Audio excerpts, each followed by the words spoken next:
بر محمد وآل محمد صلوات.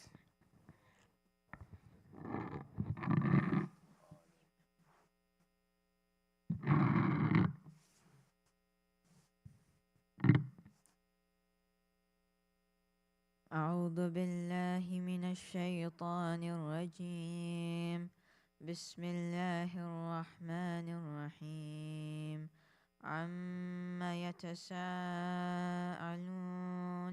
عن النبأ العظيم الذي هم فيه مختلفون. كلا سيعلمون ثم كلا سيعلمون. ألم نجعل الأرض مهادا والجبال أوتادا وخلقناكم أزواجا وجعلنا نومكم سباتا وجعلنا الليل لباسا وجعلنا النهار معاشا وبنينا فوقكم سبعا شدادا وجعلنا سراجا وحاجا وأنزلنا من المعصرات ماء ثجاجا لنخرج به هبا ونباتا وجنات ألفافا. إن يوم الفصل كان ميقاتا يوم ينفخ في السور فتأتون أفواجا وفتحت السماء فكانت أبوابا وسيرت الجبال فكانت سرابا. إن جهنم كانت مرصادا للطاغين مآبا لابثين فيها أحقابا لا يذوقون فيها بردا ولا شرابا إلا حميما وغساقا جزاء وفاقا. إنهم كانوا لا يرجون حسابا وكذبوا بآياتنا كذابا وكل شيء أحصيناه كتابا فذوقوا فلن نزيدكم إلا عذابا. إن للمتقين مفازا حدائق وأعنابا وكواعب أترابا وكأسا دهاقا لا يسمعون فيها لغوا ولا كذابا جزاء من ربك عطاء حسابا. رب السماوات والأرض وما بينهما الرحمن لا يملكون منه خطابا. يوم يقوم الروح والملائكة صفا لا يتكلمون إلا من أذن له الرحمن وقال صوابا. ذلك اليوم الحق فمن شاء اتخذ إلى ربه مآبا. إنا أنذرناكم عذابا قريبا يوم ينظر المرء ما قدمت يداه ويقول الكافر يا ليتني كنت ترابا. صدق الله العلي العظيم.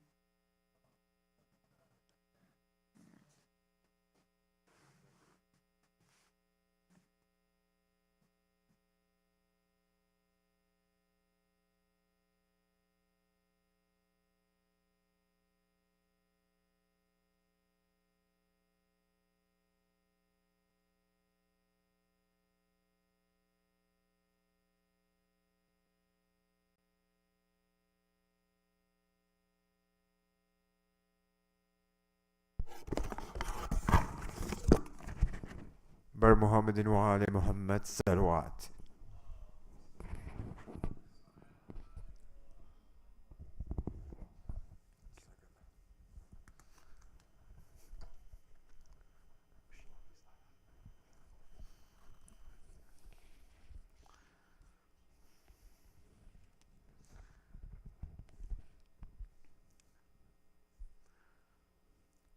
أعوذ بالله من الشيطان الرجيم بسم الله الرحمن الرحيم الحمد لله رب العالمين والصلاة والسلام على أهل بيته الطيبين الطاهرين المعصومين أما بعد فقد قال الحكيم في كتابه المجيد وفرقانه الحميد بسم الله الرحمن الرحيم الذين ينفقون في السراء والضراء والكاظمين الغيظ والعافين عن الناس والله يحب المحسنين.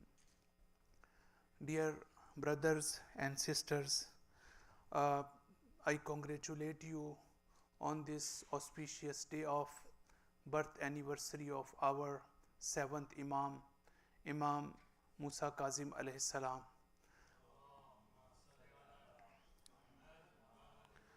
I pray to Allah subhanahu wa ta'ala to give us tawfiq to follow the teachings of Ahl Bayt alayhimus salam. Today, I just want to mention 2 or 3 important points related to the personality of our seventh Imam. But before this one, we need to know that he was born on 745 Common Era and he was martyred in 799 or 128 Hijri and 183. So it was 8th century when Imam alayhi salam was living, and at the time of Abbasid caliphs, there were 4 caliphs at the time of Imam Musa Kazim alayhi salam. So Mansur was there, Mehdi was there, Hadi was there, and Harun also. So the time of Imam Musa Kazim was full of calamities and full of problems, imprisons and oppression, and he was experiencing very difficult time. He was also hiding himself, and he was also establishing the system of representation, because Imam Musa Kazim alayhi salam was not able to openly educate people, openly allow his followers to follow him. So this is why, and then most of the time he was also in prison, and these kind of problems and difficulties were there.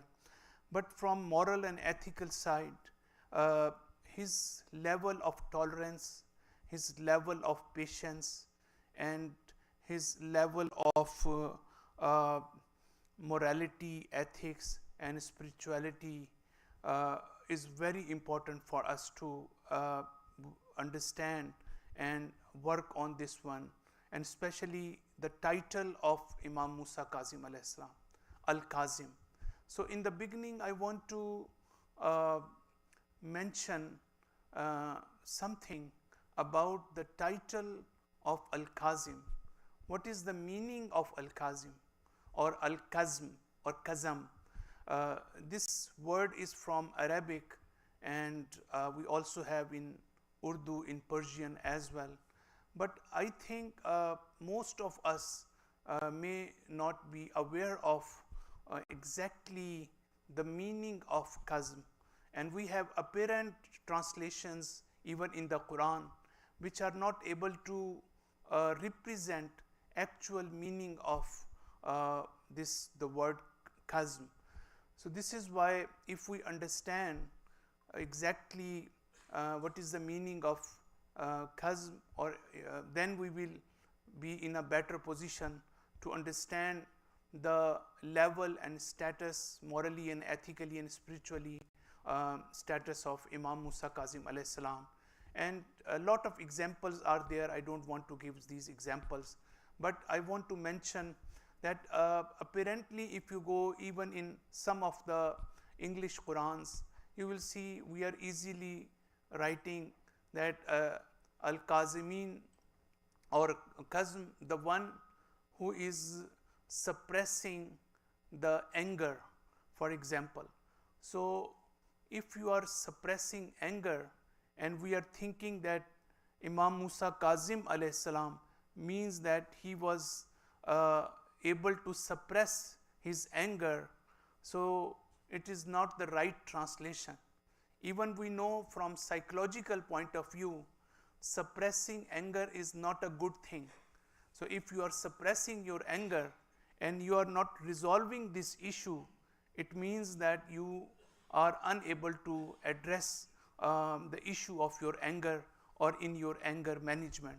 So this is why this translation is better when we are saying that he is able to control his anger, or someone is able to control his anger. So controlling anger is better than suppressing anger. But when we go into the more detail in Arabic language, and then we understand Kazim or Kazm, it means that for example Kazmul Ghaz. So Ghaz we have, and we have Ghazab. Both sometimes we are translating in the same way like anger, but Ghaz is more intense emotions, more related to our internal world. So Ghazab is for example anger, we say. So anger is also internal, also external. But when we talk about Ghaz, because I recited this verse is saying Allazina yunfiquna fi sarra'i wa zarra. Quran says in Surah Al Imran verse number 134 that those who are muttaqeen, they have some very important qualities. The first quality is that they are giving in the way of Allah in their prosperity, in their difficult time. No matter they are very well off or they are in poverty, in both situations, in both conditions, they are giving something as a charity. The second quality is, according to the Quran, wal kazimin al ghaiz. This is what we want to discuss today. So kazimin al ghaiz means, so they are basically controlling their anger, apparent meanings, controlling their anger. And the third and fourth quality of muttaqeen and righteous people, I will mention later on. But basically from Arabic point of view, it doesn't mean only that you are controlling your anger or you are holding yourself back when you are angry. But basically in English, when we say something that we are absorbing, we are when we are angry, so even we are suppressing and we are controlling whatever we are doing, but it is very difficult to hide from others. Your body language is telling you that you are angry. But when we talk about al-Kazim or Kazm, so it means that you are absorbing these very intense feelings, emotional disturbance, and you are diverting this to the right place. And then you are also feeling comfort, because if you are angry, it is very difficult that you say that I am also feeling comfort. But according to this Quranic verse, or this quality of one of the qualities of mu'mineen, so they are able to absorb, they are able to consume these feelings and emotions, and then they are very comfortable, and then they are not only, according to this this Quranic verse, they are not only taking revenge, because when you are angry, then you want to take revenge because you are angry, you are expressing your anger.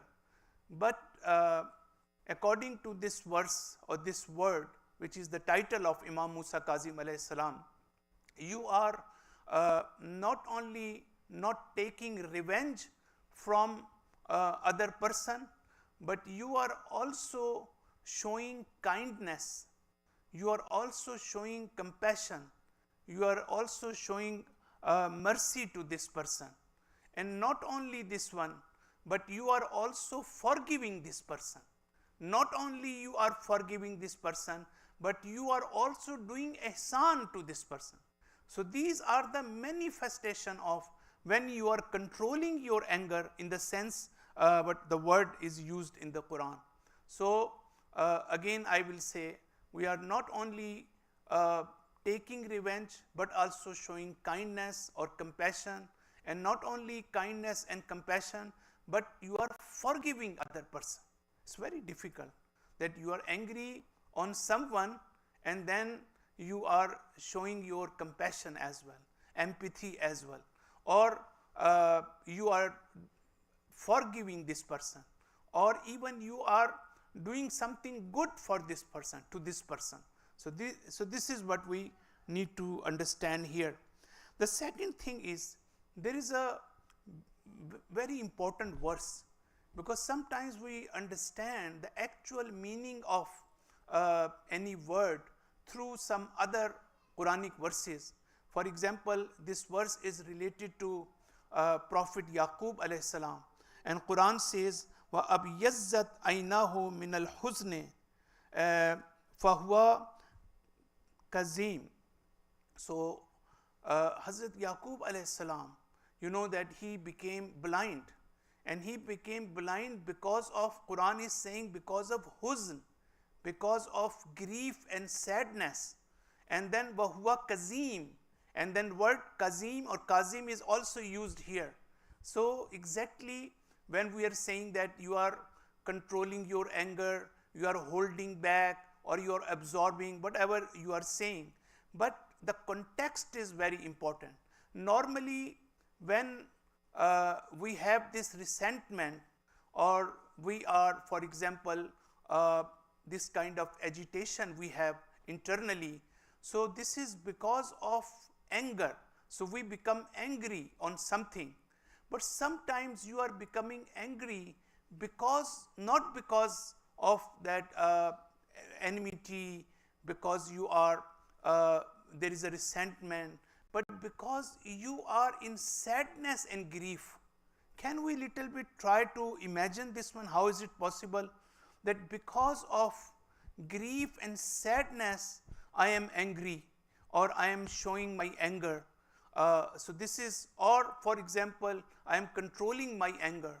Exactly what happened at the time of Imam Hussain alayhi salam in Karbala. Imam Hussain alayhi salam was angry. Imam Hussain was very unhappy what was happening there and on his enemies. But at the same time, Imam Hussain alayhi salam was, this is huzn, this was sadness.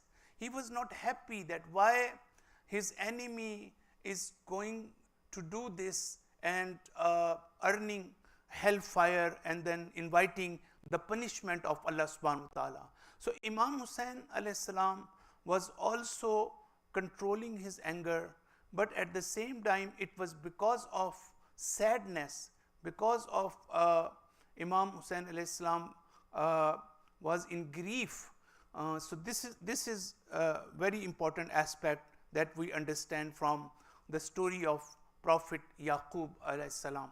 So similarly, Quran also says, Allah anna awliya Allahi la khawfun alayhim wa la yahzanun. Those who are friends of Allah subhanahu wa ta'ala, those who are awliya Allah, they never become sad or fearful. There is no fear in their life, and there is no sadness and grief in their life. And there is a deep philosophy, and last time in my Fajr tafsir I gave more detail about this verse, that why Quran is saying that awliyaullah, they don't experience grief and sadness, and they don't experience fear. And we are unable to really understand this. How is it possible that I am not grieving on something, that I have lost, or I am deprived from this one, or if I am not fearful of something may be happening in future which is harmful for me. So it is very difficult for us even to think, not to grieve and not to become fearful. But awliyaullah, they are not experiencing this grief and sadness. So this is the first point that we need to understand. Second, Imam alayhi salam says, if you are the real mu'min, and we are discussing about the verse I recited. This verse is saying the qualities and characteristics of righteous people. Quran says, وَهُمْ يُنْفِقُونَ, they are spending money in the way of Allah, whether they are in happiness or they are in difficult time. And then they are controlling their anger, and they are kindful, they are forgiving other people, and they are also, according to this verse, they are also doing ihsan. So now Imam says that if you are a good mu'min, if you are real mu'min, then Imam says that if something happened to you which is adversity, which is hard time for you, which is musibat for you, which is calamity, and you are not able to change it into blessing for yourself, then it means that you are not a mu'min. So exactly what Imam alayhi salam is saying, there is a deep philosophy in there to understand, because we have something around us when we see that we have something which is fortunate, which are blessings for us, and some other things are there which are musibat for us, which are calamities for us. So what Imam alayhi salam is saying, that nothing is unfortunate in the external world, because sometimes we see, okay, if there is an earthquake, there is a natural disaster of something happening to me, to my family, and then I will say that this is very unfortunate for me, this is so misfortune. So when this is a misfortune, so Imam alayhi salam wants to say, nothing is blessing in external world, nothing is blessing for you, and nothing is misfortune for you. Both are related to the way you interact with these things, the way you are handling these issues. For example, if something is, for example, apparently we say that this is blessing for me, so I have a very comfortable life, I have a very good education, I have a very good job, I have a very good position, but is it really blessings? Normally we think that this is blessing for us, this is what we can say, this we are very fortunate to have this around us. But actually, according to our urafa, this is not the blessing unless we are using these things and opportunities for our prosperity, and in the way of taqwa, in the way of Quran, in the way of our faith and Allah subhanahu wa ta'ala. So depending, if for example they are helping us to grow, if we are able to use in our for our spiritual growth, then we can say, okay, now I am using whatever is given to me by Allah subhanahu wa ta'ala. I am also thankful to Allah subhanahu wa ta'ala, but at the same time, whatever is given to me, I am using this in the way of my perfection. I am able to perfect myself, I am able to purify myself, I am able to grow myself. So for so then we can say this is a blessing. The same, for example, this center, for example, now we have this beautiful center Az-Zahraa, and we have other centers. So this is no doubt that this is a blessing. But my question is this the blessing for everyone, or blessing for the one who is using this center for his or her purification? but those who are not taking benefit from this center, so this center is not blessing for them. So Allah has provided blessings, but it depends on us. Similarly, for example, we go through difficult time, we are experiencing hard time, there are adversities, but because of these adversities, we are not complaining, we are not sighing, we are not crying, and then we are also using the difficulties, whatever we are going through, to perfect ourselves, to purify ourselves, to learn the lessons, because it is very important to embrace success and unsuccess.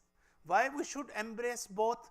Because if we are accepting success, this is understandable that if we are successful, it means we should continue this one. But if we are we are not successful in something, then why we should also embrace this one? Because we will learn again that we should not do this in future. So in both cases, we are learning something out of our when we are defeated, when we could not achieve our goals. So this is what exactly Imam alayhi salam is saying and mentioning. The third thing is related to another hadith from Imam Musa Kazim alayhi salam, and this hadith is also very mystic and very deep. Imam alayhi salam, laysa bainahu wa baina khalqihi hijabun. Imam says that between God and his creation, there is no hijab. First he says like this, there is no veil between creation of God and God. And then he says, ghaira khalqihi, but creation itself is a hijab. For example, saying that we are the creation of Allah subhanahu wa ta'ala, in material context, we have three things. Third thing is hijab or barrier or something which is obstacle. So obstacle, for example, if I see we have this room and we have other room and there is a wall between this one. So this is hijab and kind of veil. So these are the three things. Imam alayhi salam is saying that in spiritual context, you need to understand there are not three things, there are two things, and then you are yourself hijab in the way of Allah subhanahu wa ta'ala. So this spiritual veil is important for us to understand that if we are, it is related to our heart, it is related to our soul, and if we are, our heart is polluted, if our heart is dusty, then it is in itself, we will say that it is hijab. We have in Farsi that to khud hijab khudi Hafiz Azmiyan Barkhis. It's a very beautiful share, and he said Hafiz is a great poet, Persian poet, and he says that you yourself is hijab. You should get out of from your way, so that there is no obstacle, there is no barrier between your soul and Allah subhanahu wa ta'ala. This is, and Quran also says to Prophet Muhammad that إِذَا قَرَأْتَ الْقُرْآنِ, when you recite Quran, then Allah says, I put the hijab, which is hijab mastur, between you and those who deny the day of judgment. So what does it mean? If, for example, these people are denying the day of judgment, it means they will also deny the existence of God. They will also deny the oneness of God. They will also deny prophets of God. So this is kind of hijab, but this hijab is more spiritual hijab. So this is, we need to really understand that the importance of this aspect that Imam is mentioning about spiritual veil or mystic veil. The last thing is also very beautiful. This was the time of like intellectual discussions. Philosophy was there. Harun al-Rashid himself was also promoting a lot of different kind of educations and philosophies and theology. And Ibn Abi Oja, he was one of the biggest atheists in the history of mankind, and he was very skeptic, he was very critic, and he was against the existence of God, and he was also against Islam particularly. And then there was a time when he talks with Imam Musa Kazim alayhi salam, and you know what he says? He says, lema ihtajaba anhum wa arsala ilayhim ar-rusul. I just wanted to give one example. And he says to our seventh Imam, why Allah subhanahu wa ta'ala sent all these prophets for mankind, for us? What was the need of this one? What was the philosophy behind this one? Why Allah has appointed these prophets? And then he says, why Allah has not, your God has not manifested himself? Because this question may come for us, that why we need like prophets, and then question can come that why we need imams. We don't need if Allah is directly talking to us, if Allah is directly inspiring us, and then we are able to understand what is right and wrong. So there is no need for any prophet, there is no need for any imam, there is no need for any guidance. And then Imam alayhi salam started to respond to this atheist, and Imam started to explain to him in a beautiful way. And Imam said that Allah is continuously manifesting himself in yourself, but you are not understanding. See what Imam says? Imam says that, okay, then he's asking question. There was a time when you were not existing, you were non-existent, but Allah has created from nothingness. So, and there was a time when you were child, you were kid, you were weak, you were helpless, you were vulnerable, and Allah empowered you. Allah gave you strength now. So you are not understanding the signs of Allah subhanahu wa ta'ala, that Allah has already manifested himself in the universe. Sanurihim ayatina fil afaqe, that Allah says, I will show you my signs in the universe, and fi anfusikum, and in your heart and in your soul. And then this Ibn Abil Oja, he says that when Imam Kazim was talking to him and responding to him, I was feeling as if God may appear any time between me and him. Can you imagine what he's saying? One of the biggest atheists of that time, and he's saying the way Imam was describing the issue and responding to me, I was thinking that now God will manifest himself between him and between me. This is what we understand what Imam alayhi salam says. And the last thing is, ma min shay'in tarahu aynaka illa wa fihi mu'izatun. I will not be able to explain this one, but this is so beautiful, and hopefully another time I will explain what Imam is saying. Imam says there is nothing in this world, whatever you think, whatever you see, whatever you observe, it is not possible that you are not able to take lesson from this one. You know, sometimes we take lesson, most of the time we don't take lesson. But Imam is saying, Imam Kazim alayhi salam is saying that you should be able to take lesson from each and everything. So it means how we can do this one, how, what kind of qualities and what kind of art is required to take lesson from everything, whether it is positive or it is negative. We are able to take mu'izzah or nasihat or admonition or advice we must be able to see. So it means that at least we need to cultivate the mindset of reflection, because most of the time we are not able to, or we don't get opportunity, or we are not aware of this one, or we are, for example, neglectful of this aspect, how to reflect and how to go to the deeper level. Because when we talk about ibrat, which is from abara, which is from ubur, to pass from one place to other place.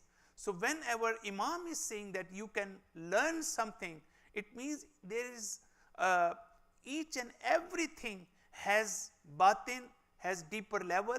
You can go there, you can learn from there, and you can grow through your learnings. This is what Imam alayhi salam said. But it is very difficult, you know. I was pondering over this hadith, and then Imam is not saying that you should always take lesson, but Imam is saying from each and everything you should be able to take lesson from this one.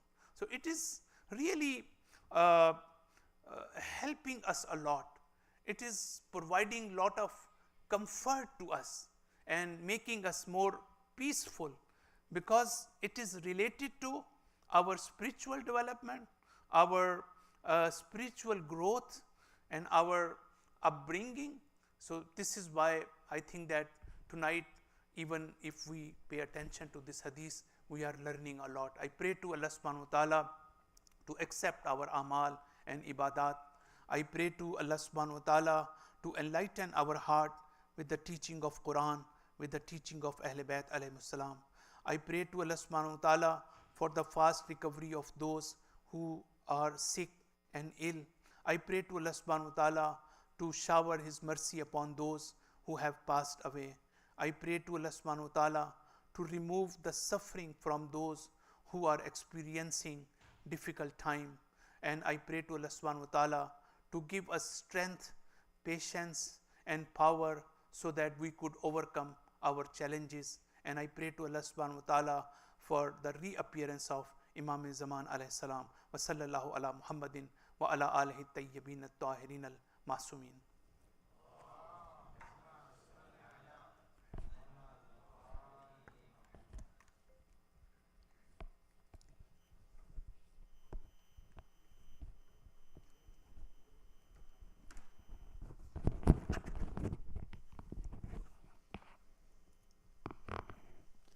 بر محمد وآل محمد صلوات.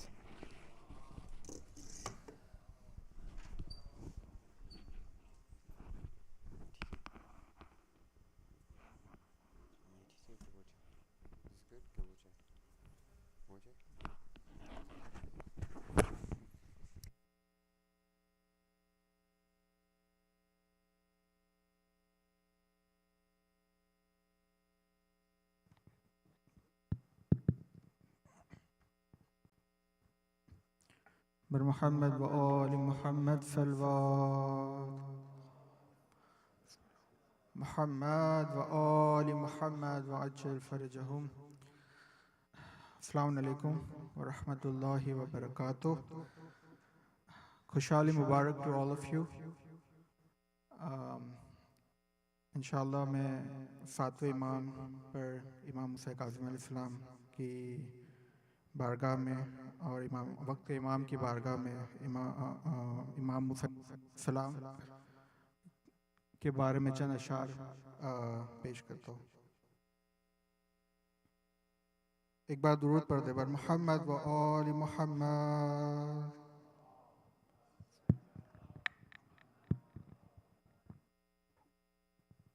मुलाहिज़ा फरमाएं. साख्तिया कैदे सितम की भी बढ़ा कर देखिए.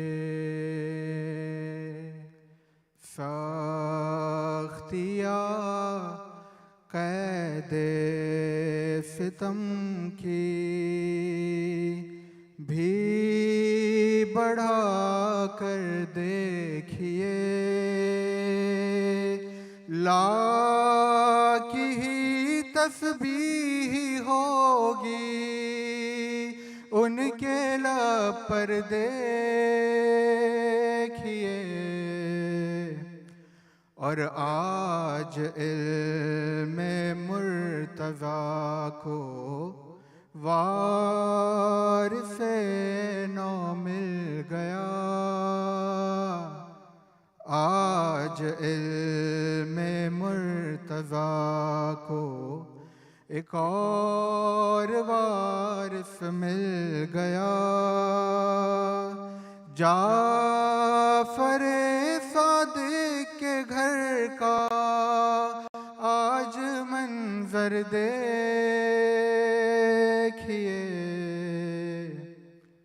اور عید کا دن ہے مٹا دے آج دل سے رنجشیں،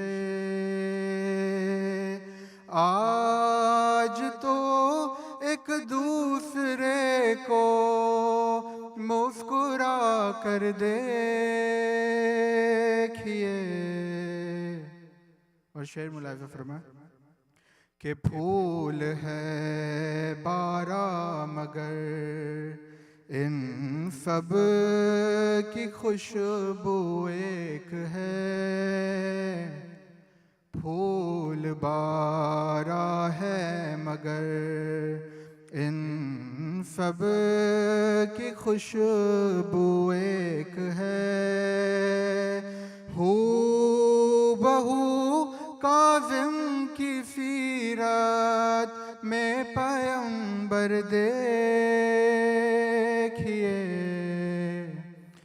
ہو بہو کاظم کی سیرت میں پیغمبر دیکھیے،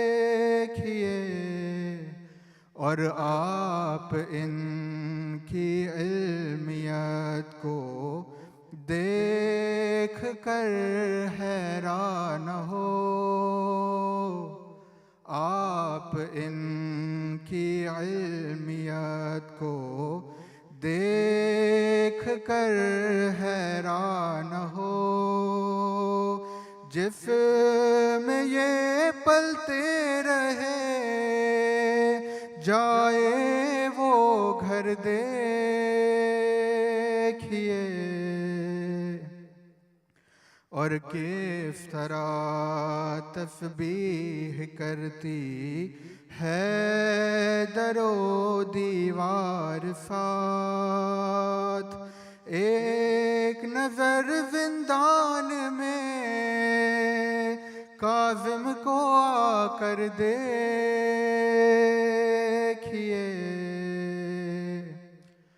اور بادشاہ وقت نے زندان بدلے ہیں بہت،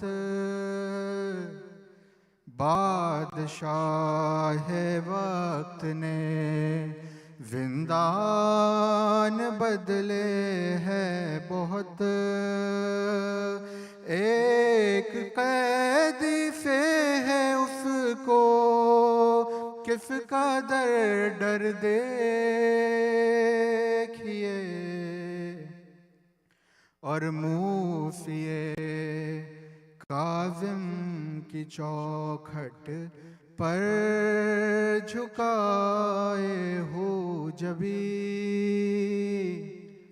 موسی کاظم کی چوکھٹ پر جھکائے ہو جبھی، قد میرا ہے آسمانوں کے برابر دیکھیے،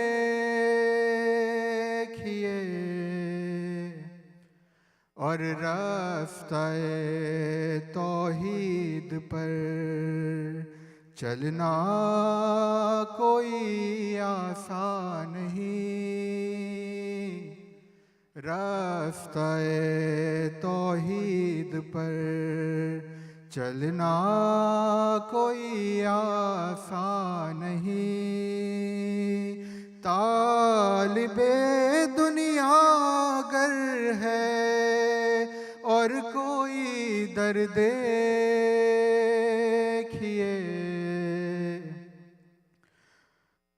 اور مطلب منازع فرمائے کہ آنکھ پر باہر کے پردے زین یوں ڈالے گئے. آنکھ پر باہر کے پردے زین یوں ڈالے گئے.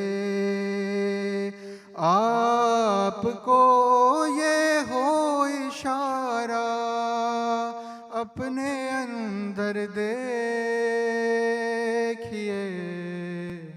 اور آنکھ پر باہر کے پردے زین یوں ڈالے گئے. آپ کو یہ ہو اشارہ اپنے اندر دیکھیے. نعرہ حیدری بر محمد و آل محمد صلوات.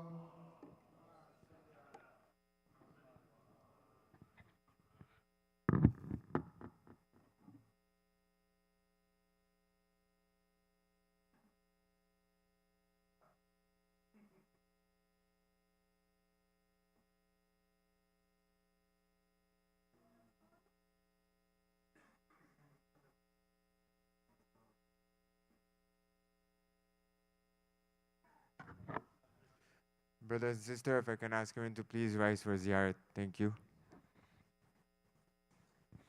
بسم الله الرحمن الرحيم.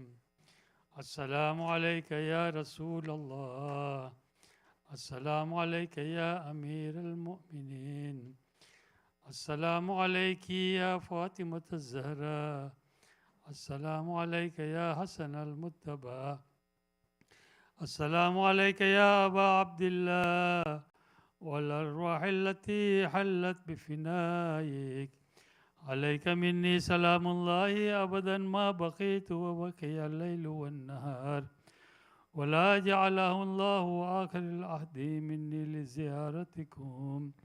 السلام على الحسين وعلى علي بن الحسين وعلى أولاد الحسين وعلى أصحاب الحسين جميعا ورحمة الله وبركاته. السلام عليك يا غريب الغرباء السلطان أبا الحسن علي بن موسى رضا. كن شفيعنا وشفيع والدينا في يوم الجزاء ورحمة الله وبركاته. السلام عليك يا صاحب السوى الزمان. السلام عليك يا خليفة الرحمن. السلام عليك يا شريك القرآن. السلام عليك يا قابة الإيمان. السلام عليك يا إمامنا وإمام الإنس والجان. عجل الله فرجك وسهل الله تعالى مخرجك وظهورك ورحمة الله وبركاته.